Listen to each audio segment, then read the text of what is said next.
Hey everyone, and welcome back to our second and final week of looking at living a thankful life. I hope you all had a great Thanksgiving and enjoyed food, family, football, and just time away from school and life, and you had a lot of great food. How many of you guys have ever had someone that has done something that you really appreciated, something that's dramatically impacted your life? It could be small things, it could be big things. A couple of years ago, I worked for a good friend of mine, and during that time, I started working on this big project for his company. And one day, I came to the office after working at my other job at the church. And I walked in to his company, and he called me into his office. And I was really confused at the time, and I was kind of scared that he was going to fire me, actually. And as I sat down, he told me that he really wanted to give me something. And so he handed me an envelope out of good, polite manner. So I thanked him, took the envelope, didn't open it, and walked to my office. And later that day, I'm sitting in my office, and I remembered that I had this envelope, and I opened it, and there was a substantial bonus in there and a voucher for a getaway for my wife and I. And this was really needed for Ann and I, since I just quit my good-paying job not long before that, and had started helping him with his business and working at the church, and we could really use the money, let alone the time away together was really important for us too. So I rushed back to him, and I thanked him for the kindness. And the thing I think about when I think about that is that it was really easy for me to express my appreciation for that. It was really easy for me to say thank you for that because it's a big deal. I think when somebody gave you a lot of money, it'd be really easy to be thankful, to say thanks for it. But I think the dilemma is that we're not really good about showing gratitude in the small things, in the day-to-day stuff. We're good at showing gratitude for the big things, but there are day-to-day things that we just take for granted and don't do a good job of showing gratitude and appreciation for. A couple of weeks ago, I spoke about how I tend to take my wife for granted, and I don't tell her how much I appreciate her the way I should, and how that often makes her feel undervalued or underappreciated. And for the most part, I think we all fall in that trap from time to time. Our world is impacted, for better or for worse, by hundreds of people around us, and some in big ways, some in small ways, some for good, some for bad. But the key is to find out those that do make an impact in our lives in some sort of way or manner. And when I was in middle school, I had this really awesome math teacher. I know that sounds like an oxymoron or impossible, and although he taught math, I just simply loved the guy. I learned a lot of about life from him, and after I moved from that town and I had him for a teacher in, I realized I never really had the opportunity to tell him the impact he had on my life.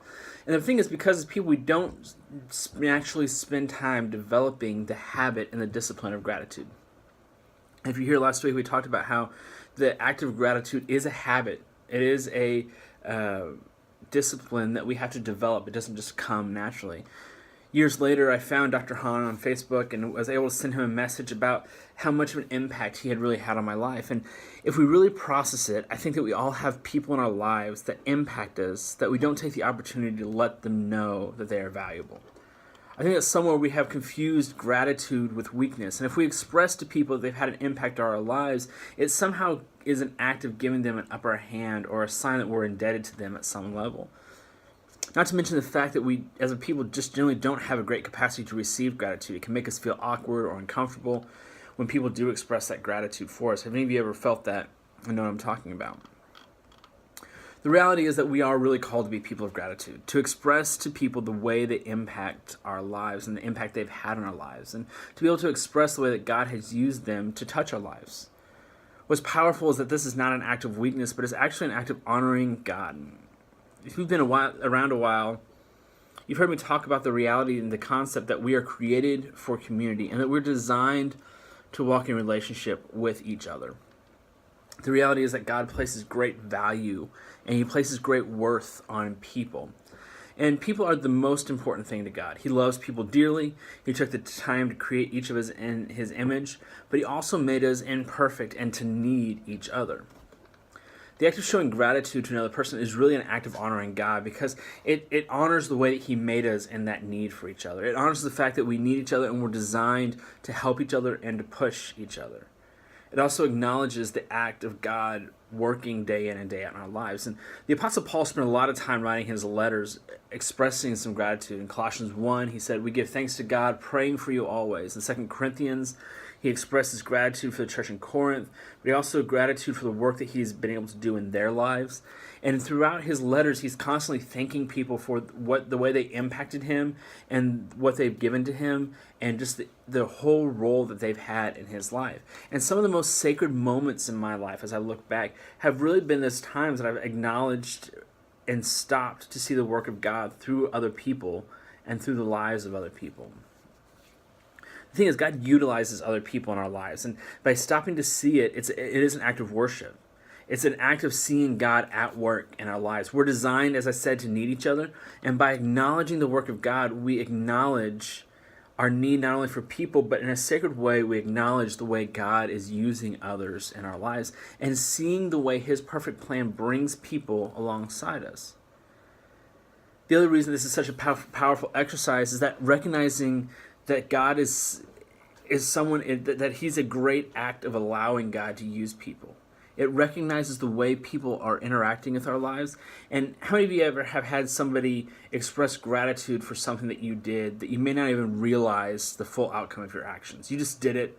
You did something, not even really maybe thinking about it. And then when they express the gratitude, you're left with this place of having an impact. And what impact did that have on you? Like, just think about, like, what did that do in your heart? And how did that change the way not only you saw God working in other people's lives, but God using you in other people's lives? As I said, we need each other, but we're also called to build each other up in faith. And sometimes the act of building others up is simply the act of acknowledging the work of God in their lives, but also it's the act of giving encouragement. I love the word to encourage because it stems from the idea of imparting or giving courage, to putting in courage. Doing good takes courage. Living a godly life takes courage. Being obedient to God takes courage.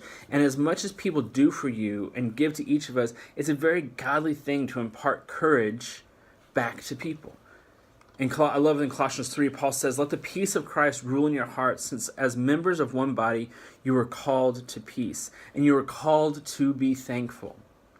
Let the message of Christ dwell among you richly as you teach and admonish one another with all wisdom through psalms and hymns and songs of the Spirit, singing to God with gratitude in your hearts. And whatever you do, whether in word or deed, do it in the name of the Lord Jesus, giving thanks to God the Father through Him." Paul here is really telling us that we're called to give to one another and to impart to one another and to build each other up. But we're also supposed to live in a place of thanksgiving, but also a place of peace.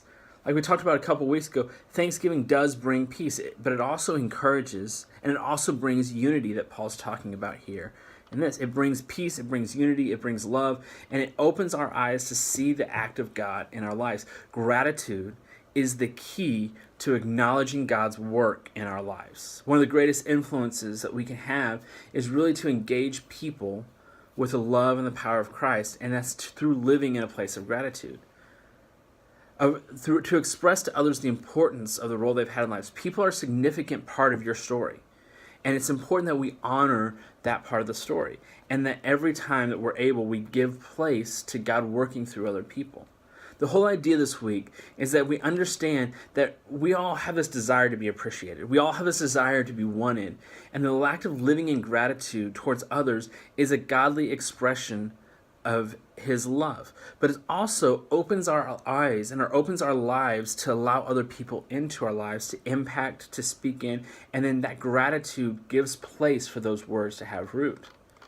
So as you leave here, can I just encourage you to take stock of the life you have and the people that are in it and how they impact your life.